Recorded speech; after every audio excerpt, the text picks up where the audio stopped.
సుమన్ టీవీలో మీ personal and business promotions కోసం కింది నెంబర్కి కాంటాక్ట్ చేయండి. Welcome to Suman TV. నేను ఆలగడ్డలో మంచు మనోజు, భూమా మౌనికారెడ్డి రంగప్రవేశంతో రాజకీయం అయితే ఈటెక్కిందని చెప్పుకోవచ్చు. అయితే రాజకీయ పరంగా చూసుకుంటే మంచు మనోజు రాజకీయాలకు వస్తున్నారని చెప్పేసి పెద్ద ప్రచారం అయితే జరుగుతుంది.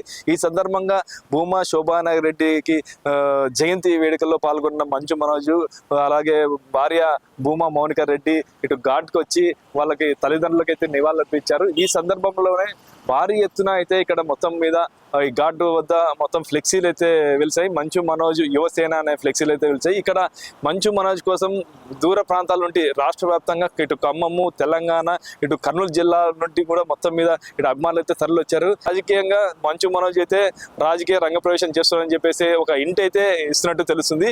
ఎక్కడ లేని విధంగా ఆలగడ్డ మొత్తం మీద మొత్తం ఈ బ్యానర్లు అయితే పడినాయి. అంటే మంచు మనోజ్, భూమా మౌనికారెడ్డి ఫోటోతో పాటు అక్క అఖిలప్రియ వాళ్ళ ఫాదరు, వాళ్ళ మదర్ ఫోటోలతో పాటు బ్యానర్లు అయితే మొత్తం పెద్ద ఎత్తున అయితే ఆలగడ్డ మొత్తం పరిసర ప్రాంతాల్లో మొత్తం పెద్ద ఎత్తున బ్యానర్లు అయితే వెళ్తాయి.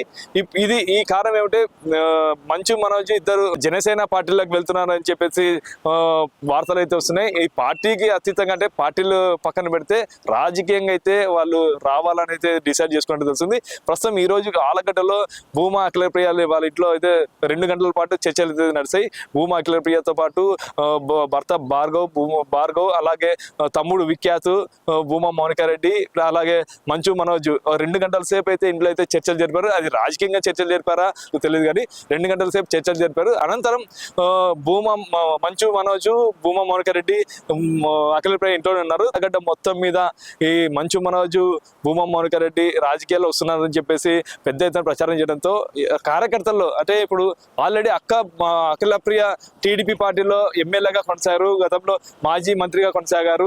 ఆళ్లగడ్డనైతే భూమా అఖిలప్రియ అయితే ఇప్పుడు ఇక్కడ మొత్తం ఎమ్మెల్యేగా ఉన్నారు. భూమా మౌనిక తర్వాత అలాగే మంచు మనోజ్ ఒకవేళ రాజకీయాలకు వస్తే ఇటు ఆళ్లగడ్డకు వెళ్తారా, నంద్యాలకు వెళ్తారా అనేది విషయంగా మారింది. అయితే నంద్యాల విషయానికి వస్తే వీళ్ళు ఒకవేళ రాజకీయాలకు వచ్చి నంద్యాలలో ఏమన్నా వాళ్ళు పోటీకి ఏమన్నా దిగాలనుకుంటే ఫ్యూచర్ లో అంటే నంద్యాల కూడా భూమా విఖ్యాత్ రెడ్డి తమ్ముడు భూమా విఖ్యాత్ రెడ్డి చాలా అంటే రాజకీయాల్లోకి నేను ఎమ్మెల్యేకి నిలబడాలని చెప్పి చాలా సందర్భాలు కూడా రెడీ అయినాయి. అంటే ఏజ్ తక్కువ కావడంతో పోయినసారి 3 నెలలు ఏజ్ తక్కువ కావడంతో ఈసారి అయితే ఎన్నికల్లో నిలబడలేకపోయారు. అయితే నెక్స్ట్ ఎన్నికలకైతే భూమా విఖ్యాత్ రెడ్డి అయితే కంపల్సరీ ఎన్నికల్లో నిలబడతారని చెప్పి సంకేతాలు అయితే అభిమానులు అయితే ఇస్తున్నారు. అయితే ఈ సంకేతాల్లో చూసుకుంటే ఇటు భూమా మౌనికారెడ్డి కూడా ఇంట్రెస్ట్ గానే ఉంది. అటు మంచు మనోజ్ అన్న, భూమా మౌనికారెడ్డి అన్న ఇద్దరిలో ఎవరో ఒకరు రాజకీయాల్లో నిలబడాలనేది వాళ్ళు కూడా ఆశిస్తున్నట్టు తెలుస్తుంది. అయితే ఏదేమైనప్పటికీ కూడా ముగ్గురు భూమా అఖిలప్రియ కావచ్చు, భూమా మౌనికారెడ్డి కావచ్చు, అలాగే భూమా విఖ్యాత్ రెడ్డి కావచ్చు,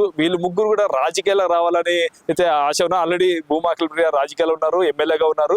ఇది ఏదైనప్పటికీ కూడా ఒకవేళ టీడీపీ పార్టీకి వాళ్ళు మొగ్గు చూపలేని పరిస్థితిలో అంటే ఒకే టీడీపీ పార్టీలో ఒకే కుటుంబానికి ఎన్ని టికెట్లు ఇవ్వరు. అయితే జనసేన పార్టీలో వెళ్తే జనసేన పార్టీ వేరు కాబట్టి ఏమన్నా నంద్యాల టికెట్ ఏమో ఆశిస్తున్నట్టయితే తెలుస్తుంది. ఏదేమైనప్పటికీ కూడా ఇప్పుడే ఎందుకు వస్తున్నారు అంటే త్వరలో కేంద్ర ప్రభుత్వం త్వరలో జమిలీ ఎలక్షన్స్ కి అయితే కేంద్ర గవర్నమెంట్ ఆమోదం పొందింది. అలాగే పార్లమెంట్ లో కూడా అది బిల్ పాస్ అయితే అనుకో, రాష్ట్ర వ్యాప్తంగా అన్ని చోట్ల బిల్ పాస్ అయితే అనుకో, రేపు వచ్చే 2027లో జమిలీ ఎలక్షన్స్ వస్తే దేశవ్యాప్తంగా ఒకే ఎన్నిక ఒకే ఓటు అనేది తెలుస్తుంది. ఆ ప్రక్రియ భాగంగానే ఇంకా 2.5 సంవత్సరాల్లో ఎన్నికలు వస్తాయి కాబట్టి ముందు చూపుతోనే వీళ్ళు నంద్యాల వైపు చూస్తున్నట్టు తెలుస్తుంది. ఇది ఇక్కడ పరిస్థితి. Camera person Vikas, Kiran, Suman TV, Allagadda, Nandyal జిల్లా.